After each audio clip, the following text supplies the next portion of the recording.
എല്ലാം നായിൻ്റെ മോനെ ഞാൻ ഇന്നോട് ആരെ പറ്റിട്ട് എന്ത് കുറ്റാടോ പറഞ്ഞു തന്നത്? ഇനി കടന്നിട്ട് ആഫ്രിക്ക പോയി കുത്തിനിട്ട് ബായ് തോന്നും പോലെ തോന്നിയാസം എല്ലാവരോടും വിളിച്ചു പറയണ.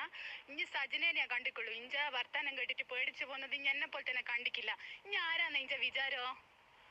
എനിക്ക് വായി തോന്നും പോലെല്ലാം പറഞ്ഞിട്ട് തമ്മിൽ അടുപ്പിച്ചിട്ട് എനിക്ക് ആടെ കുത്തിനെ ചിരിക്കാന്നുള്ള വിചാരമില്ല. അത് ഇനി അങ്ങ് മാറ്റിക്കളഞ്ഞേക്ക്. നായിൻ്റെ മോനെ ഇന്നെ ശരിക്കും എന്റെ അമ്മ എന്നല്ല ഈ അച്ഛനെ അമ്മേനല്ല എന്തിനാ മറ്റുള്ളവരെ കൊണ്ട് പറയിപ്പിക്കുന്നത്? എനിക്ക് ജന്മം തന്ന വകയല്ല. എനിക്കും ഭാര്യയും മക്കളല്ലേ ഇല്ലേ? എന്നെങ്കിലും എനിക്ക് മാന്യമായിട്ട് ജീവിക്കാൻ നോക്കറാ. എന്നെയാ കണ്ടിക്കുള്ളൂ. ഇഞ്ച വർത്താനം കേട്ടിട്ട് പേടിച്ചു പോകുന്നത് ഇനി എന്നെ പോലെ തന്നെ കണ്ടിക്കില്ല. ഇനി ആരാന്ന് ഇഞ്ച വിചാരോ? പെറ്റ തള്ളമാർ ഇങ്ങനെ ഒരു അവസ്ഥയെപ്പെട്ട് ചെന്ന് നിൽക്കുന്ന അവസ്ഥ ഉണ്ടല്ലോ, അത് പറയുന്നതിനും അപ്പുറമാണ്.